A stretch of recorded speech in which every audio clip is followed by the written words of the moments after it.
택배 상품 포장이 한창인 물류센터. 바삐 돌아가는 라인에서 고객 주문 상품을 빠르게 담아야 하다 보니 상품과 포장 상자의 크기를 일일이 맞추기 어렵습니다.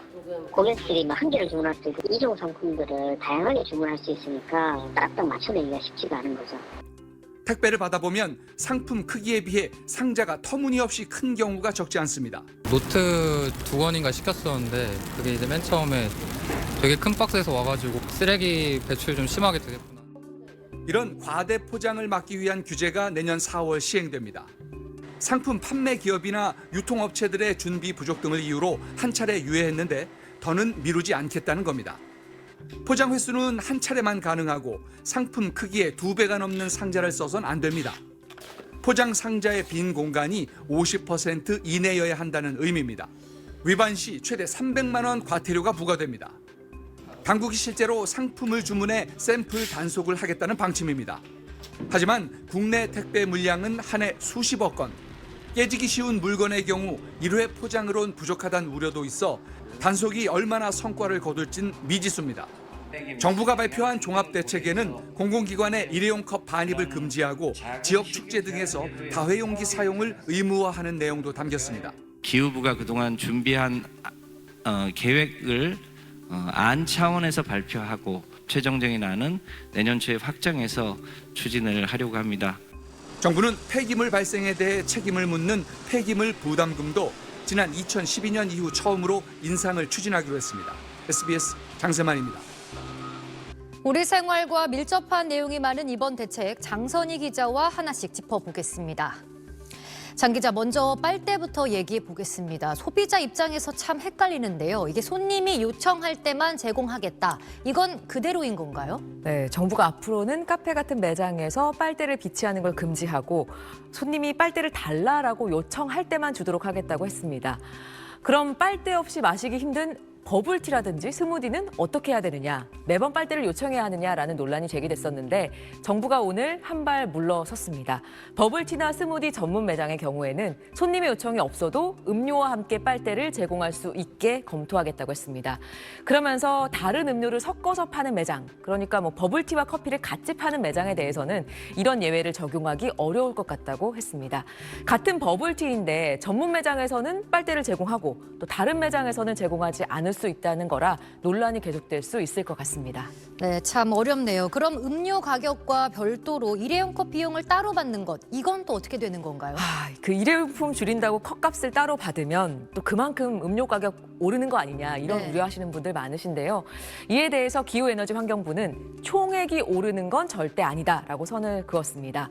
컵 비용은 이미 음료 가격에 포함이 돼 있고 다만 영수증에 음료값과 컵값을 별도로 표시해서 소비자가 내가 컵값으로 이만큼 내는구나 라는 걸 알게 하겠다라는 취지입니다. 하지만 컵값을 음료값에 얹어서 가격을 올릴 수밖에 없다는 카페 점주들이 더 많기 때문에 정부의 기대대로 가격이 동결될지는 미지수입니다.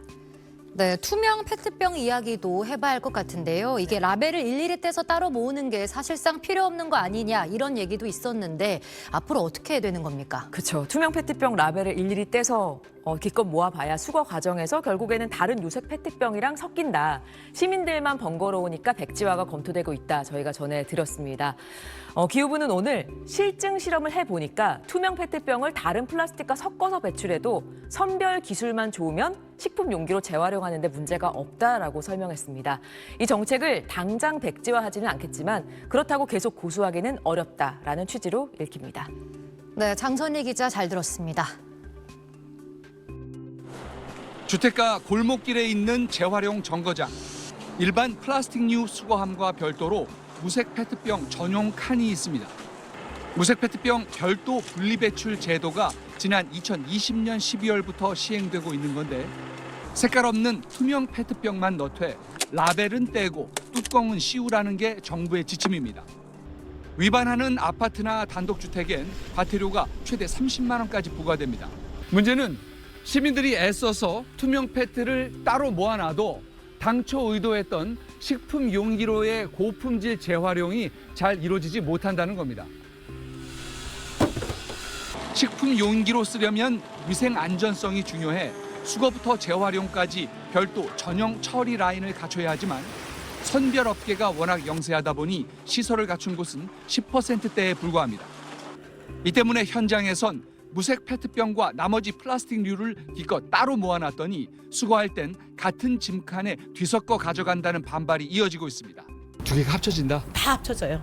페티병 라벨 띄든 안 띄든 비닐이 뭐 플라스틱 일반 그런 게 다 그냥 혼합해서 그냥 같이 가져가는데 그게 의미가 없는 것 같아요. 실제로 연간 페트병 생산량 35만 톤 가운데 전용 라인을 통해 재활용을 거쳐 식품용 재생 원료로 만들어지는 건 1%에도 못 미치는 걸로 추정됩니다. 게다가 재활용 기술이 좋아져 혼합 수거된 폐 플라스틱류에서도 식품용 재생 원료를 뽑아내는 게 가능해지면서 상황이 달라졌습니다. 해당 업체에 가봤습니다. 광학 분류, 초음파 세척 기술 등이 인정돼 식품 용기로 다시 써도 된다는 식약처 승인이 올해 초 나왔습니다. 인공지능 로봇가 투명 페트병과 유색 페트병을 자동으로 선별하는, 그래서 더 많은 양의 페트병을 보다 정확하게. 이게 가능한데 굳이 시민들에게 번거롭게 라벨을 떼게 해 별도 배출하도록 해야 하느냐는 게 정부의 고민입니다. 기후에너지환경부는 다음 주쯤 발표 예정인 탈플라스틱 로드맵에 무색 페트병 별도 배출 백지화를 포함하는 방안을 검토하고 있습니다.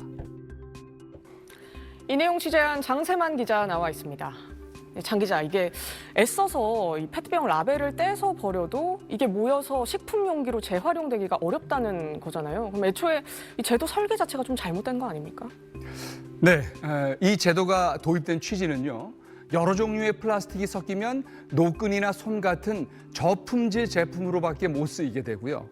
또 음식물 등으로 인해서 오염도가 심해서 식품 용기로 만들기 어려운 반면에 무색 페트만 별도 전용 처리 라인을 거칠 경우에 고품질 재활용이 가능하다는 거였습니다. 그러면서 정부는 처음엔 모이는 양이 적겠지만 차츰 홍보가 되면 늘어날 거다. 그러면 선별업계도 사업성을 갖추게 돼서 전용 시설 투자를 늘릴 거다. 이런 논리를 내세웠습니다. 하지만 선별업계의 투자 크게 늘지 않았습니다. 애초 업계의 사정을 제대로 감안하지 못한 거다. 이렇게 볼 수 있을 것 같습니다. 네, 그런데 또 이 제도를 유지해야 한다. 이런 사람들도 있잖아요. 그 논리는 뭡니까? 네, 환경 단체들이 그런데요. 논리는 이렇습니다.